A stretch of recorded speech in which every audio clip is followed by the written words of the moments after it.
This is my life. I made the decision. I close my eyes, I see the vision. With last eyes, I can have the freedom. This is my life. This is my life. This is your life. You made the decision. You close your eyes. You see the vision. With last eyes, you can have the freedom. This is your life. This is your life.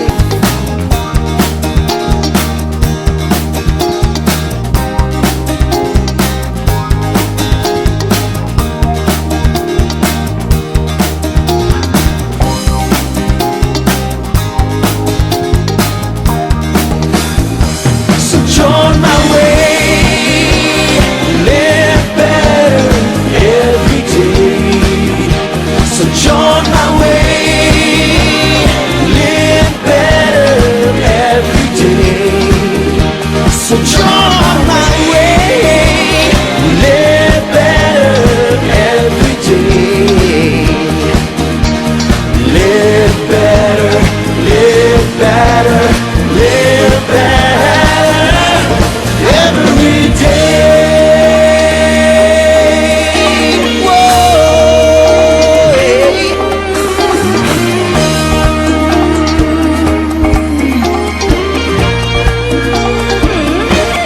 This is my life.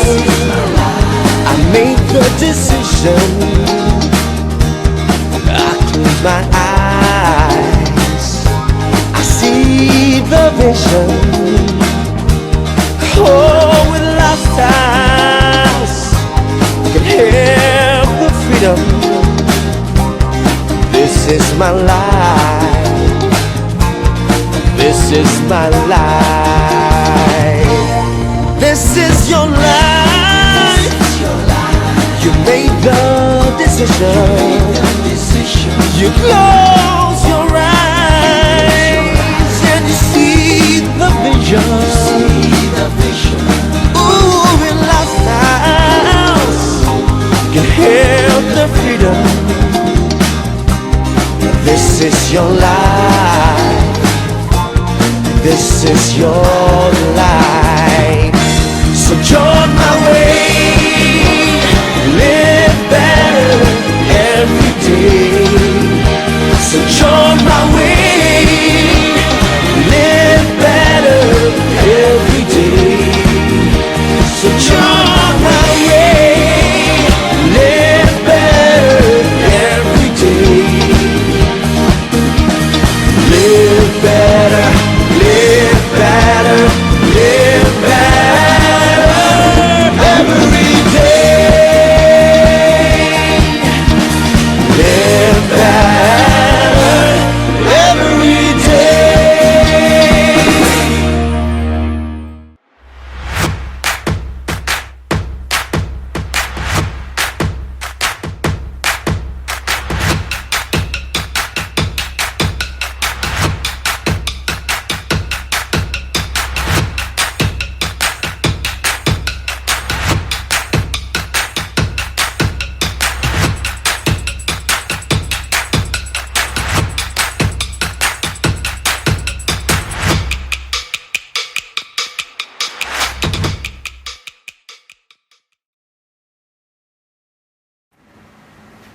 Good morning, everyone. This is Global Marketing Director Maria Clarissa Arroyo. We learned a lot from the last book review entitled The 17 Indisputable Laws of Teamwork. And now we have a new book review, and the title is Good Leaders Ask Questions by John C. Maxwell. There are 10 chapters, and my task for today is to discuss Chapter 1, Why are questions so important? But first, do you know where the word question is derived? From the Latin root word quaerere, meaning ask or seek. Same root word as the word quest. Do you ask questions? Why is it important to ask questions? Remember what GMD Peng taught us in Millionaire Mentality Episode 10? She mentioned to please ask questions, especially to your mentors. What are the value of questions? According to John Maxwell. And this is what we will discuss today. You only get answers to questions you ask. Actually, it is better to look uninformed than to be uninformed. As an example to this, when I was in college, we had this biochemistry class and our topic is the Krebs cycle. After discussion, our teachers asked this question. Any question? Alam niyo ba, kahit isa sa amin, walang nagtanong. And we had a quiz. You know what happened? Everybody failed. So from then on, we started asking and have better results. Alam niyo bang ego and pride lang pala pag di tayo nagtatanong? So we need to start asking questions. Sabi nga, it's better na magmukha kang mangmang rather than wala kang alam. So, lagi ka na bang magtatanong? According to Thomas J. Watson, the ability to ask the right question is more than half the battle of finding the answer. This is true if you are willing to ask questions. Asking the right question of the right person at the right time is a powerful combination because the answers you receive set you up for success. Example, right question is related to your goal. The right person is the person whom you want to be, and right time is when you are ready to become a GMD.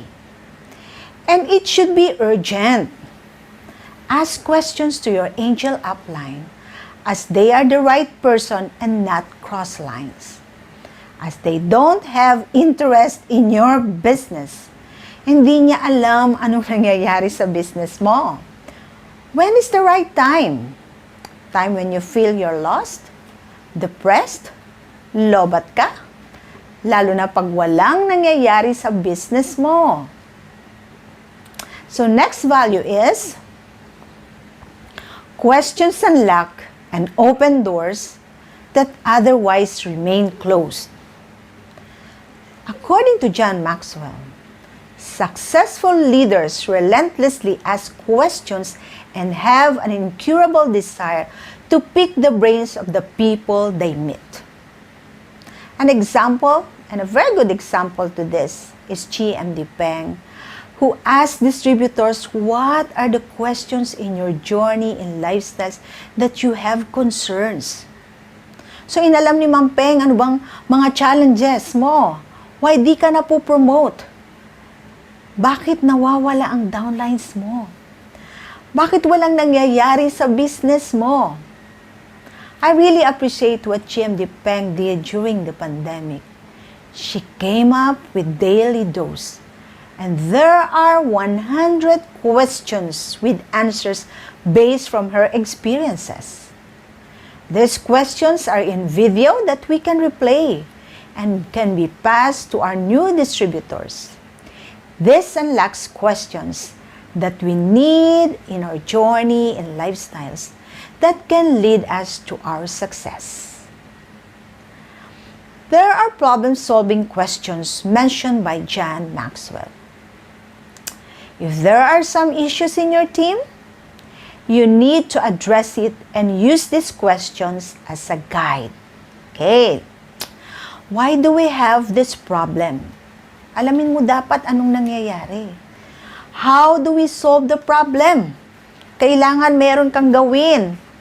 And what are the specific steps must we take to solve these problems?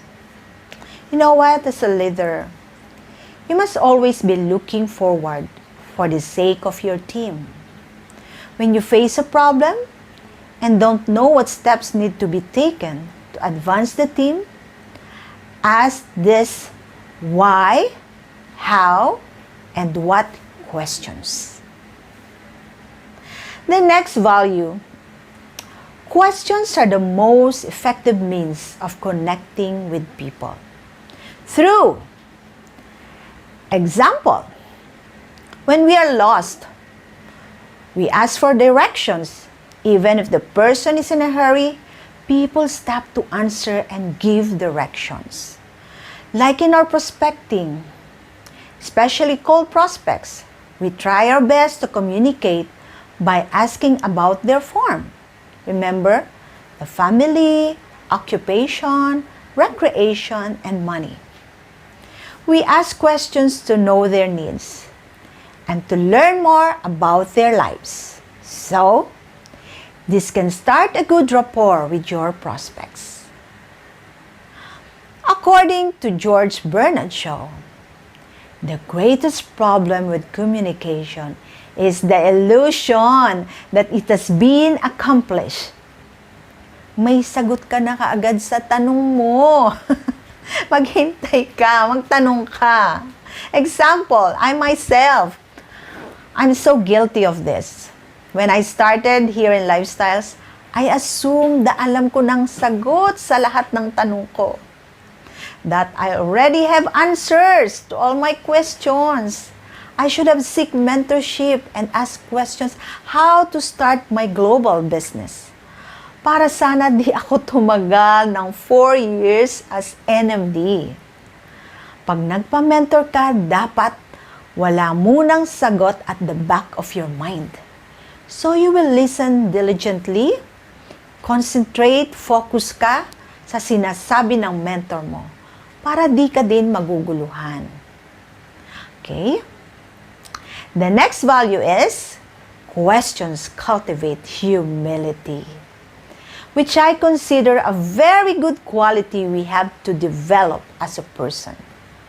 Actually, it takes a lot of guts to accept the fact that when we started here in Lifestyles, we don't know where to start. And we need help. Huwag mo nang pahirapan ang sarili mo. Magtanong ka na agad. Too often, fear keeps us from being vulnerable and you have to be secure enough to ask questions. Yun ang feeling mo eh. We need to be honest with ourselves. Accept our weaknesses and ask for help what is going with our journey in Lifestyles. Especially if we have challenges. Again, get rid of your pride and ego. Lalo na pag walang nangyayari sa business mo. When we started asking questions and accept change, we start to become mature and grow as a transformed leader. Okay? So next value naman tayo. Questions help you to engage others in conversation. Asking questions is the secret of good conversation. Keeping conversations lively and interesting. Use questions to engage others and to learn from them. When I talk to warm prospects, I always start with kamustahan. Of course, with excitement. Kailangan excited ka, nakangiti ka pa. Lalo na about good old times, mga travels na pinagsabahan nyo, at alam kong ma-excite siya. Mas masaya pag yung memories ang pinag-uusapan. Diba? Kasi syempre, recall kayo. And as cold prospects naman, actually, when I start talking to them, yun, tinatanong ko anong pinagkakaabalahan niya, Alam kong maganda, anong beauty secret? Alam kong sexy at mukhang flawless, anong health regimen mo? Maraming pwedeng itanong. You can also ask questions like to engage our guests and distributors after a Zoom presentation. Para nagkukwentuhan lang kayo, nagtatanungan kayo. Even if you are prospecting online, be excited when having conversation with warm or cold prospects. This really engage your prospects and distributors in a good conversation. Always wear your smile. Kahit nasa phone ka lang, they can feel it. Okay? Okay pa ba kayo dyan? Magtatanong na ba kayo? Okay. Next value is, questions allow us to build better ideas. You yourself will learn a lot when you ask questions. Pwedeng may alam ka na, pero mas magandang idea pa pala. May magandang idea pa pala si upline. Kasi mas matagal na siya sa'yo at marami na siyang workshops and training. According to Brian Tracy, a major stimulant to creative thinking is focus questions. Focus questions like, for example, asking questions to your mentor which is aligned to your goal. And just keep asking until marating mo ang ultimate goal mo. Any leader who asks the right questions of the right people has the potential to discover and develop great ideas. So just keep on learning and gathering information after our workshops, trainings, and discuss your GTAs, yung greatest takeaways natin. Alamin niyo, tanong yan. So everybody will be on the same page, and this is helpful in our business. Okay? So, there are questions to ask during a learning session according to John Maxwell. First, what is the greatest lesson you learned? By asking this question, you seek their wisdom. Best example is asking them what's their greatest takeaway after workshops and trainings. From there, you can have discussions, sharing ideas, and common understanding about the topic so everybody will be on the same page. So, gawin nyo na yan ha. Lagi kayo mag-greatest takeaway kasi importante po yan. Kahit ako natututo ako sa mga downlines ko. Kung minsan mali pala yung pagkakaintindi ko, nako-correct pa nila ako. So, what are you learning now? This question allows you to benefit from their passion. You will know more of their strengths and weaknesses. So, we'll know how to deal with them. Okay? So now, next question is, how has failure shaped your life?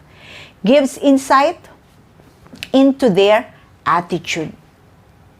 You will figure out if they have transformed to a better person. Like, how is your life before you join lifestyles? And how is your life now? So nalalaman mo kung anong status na sila. Diba? So next question that you have to learn. Who do you know whom I should know? So, sino ba makakilala mo na successful leaders na dapat makilala ko? This question allows you to engage to their network. When I asked this to my mentor, she told me to know more about other GMDs, to learn more from them, and can help to build a huge and stable organization. Meet people who can bring positive changes in your life. One who can make you more proactive, optimistic, and be spiritually centered. Asking this question will open the door to someone wonderful new friends and interesting opportunities. Okay. So, other questions that you can ask. What have you read that I should read? This question directs you to personal growth. Actually, I asked this to GM De Rochelle and was told to read the book of John Maxwell, Developing the Leader Around You. As she knows me how I do my business, she knows my weaknesses, and she wants me to learn more how to deal with my downlines. Okay? Next question is, what have you done that I should do? This question helps you seek new experiences. I can hear people asking, how to be you? Tanong mo din ba yan? Well, gusto ko rin itanong talaga yan. Well, we're so blessed as we have inspiring testimonials from successful leaders. We also have mentors whom we can ask how they do their business until they finish their GMDship, following their footsteps as they duplicate the proven system. And yan lang din naman ang gagawin natin. Duplicate lang, kopya-kopya lang tayo. Okay? So next question, how can I add up value to you? This shows gratitude and desire to add value to them. Actually, I experienced this in P6 GMD Circle. We help each other to have an organized and productive community for our downlines. We try our best to share and work on projects like our workshops, trainings, mentoring, and BB projects, just to add value to each and every one. And a good example to this is my experience when I was assigned as chairwoman in our last GMD Summit. Yes, naging chairwoman ako. Akala ko nung una mahirap. But you know what? Working with co-GMDs, grabe. I realized lahat self-supporting, helping each other, nilalabas sila ang talent nila. Tanong dito, tanong dyan, paano gagawin ang assigned task. And you know what? Naging madali para sa lahat, lalo na sa akin. As we all tried our best to add value to our organization. Okay? Remember also that the key to shared thinking is asking the right people the right questions. If you're a downline, talk to your upline and not to your crossline. Kasi po wala namang alam yan si crossline about your business. Tama? So huwag ka na mag-aksaya ng oras. Kailangan right person ang tatanungin mo. And take note, right questions lang, ha? Okay. So, next value, questions give us a different perspective. Okay. Before you attempt to set things right, make sure you see things right. You need to learn. Act before you teach your prospects. Ikaw muna. Turo ka ng turo, hindi mo alam ano yung tinuturo mo, di ba? Mamaya out of the system ka pa. Be equipped before you talk to your prospects. Kumbaga, sa laban, dapat armado ka. Mahirap magturo kung ikaw mismo di mo ginagawa ang tinuturo mo. Okay? And the last value is, this is taught by John Maxwell, is that questions challenge mindsets and get you out of ruts. And you know what? Sabi nga niya, the future belongs to the curious. Yung mga nagtataka, bakit? Ano, may open loop? Diba? Questions are the first link in the chain of discovery and innovations. I like this one. According to Bernard Baruch, millions saw the apple fall, but Newton was the only one who asked why. Take note of this. Because Newton asked questions, the world benefited from this theory of gravity. We learned that anything that goes up must come down. Ang galing, di ba? Dahil sa pagtatanong, nagkaroon ng discovery.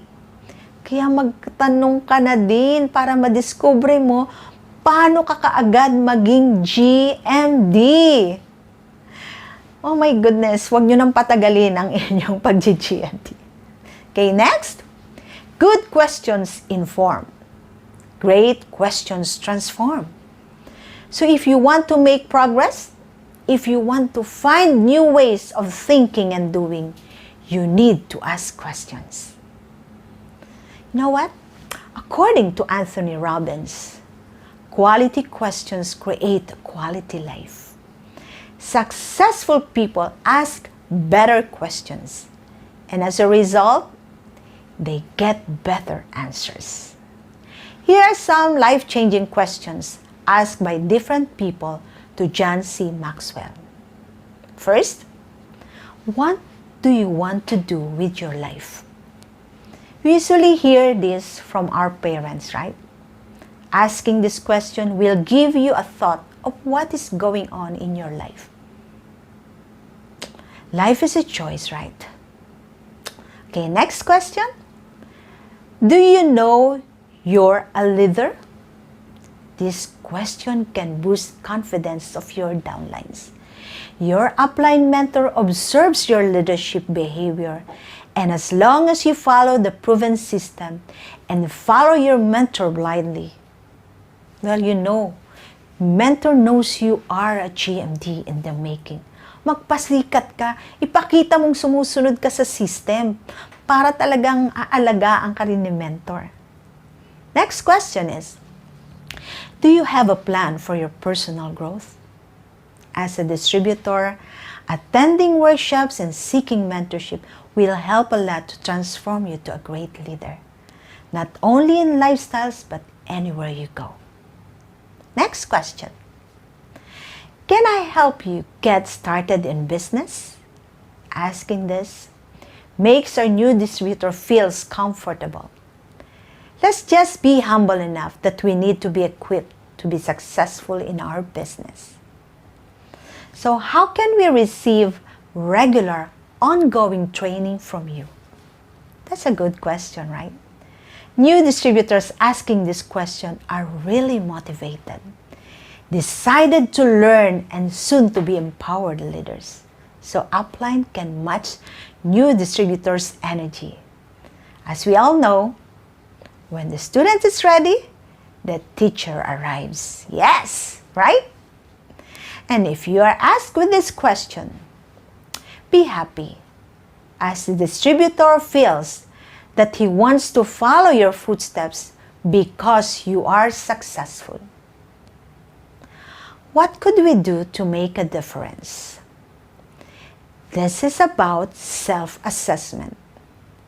In our 90-day program, a distributor's goal is to become a national marketing director. But she didn't make it. So this is a question you can ask to look on the area that she has to improve. Okay, let's go to the next question. What will you do with the second half of your life? Be aware of the time you're losing. Time is gold. So decide as soon as possible.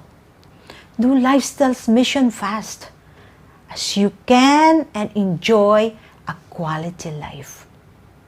Okay, let's go to the next question. Will you trust me with your life?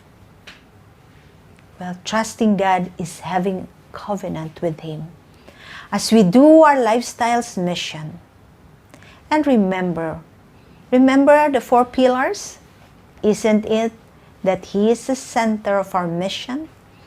And also through mentorship by trusting your mentor.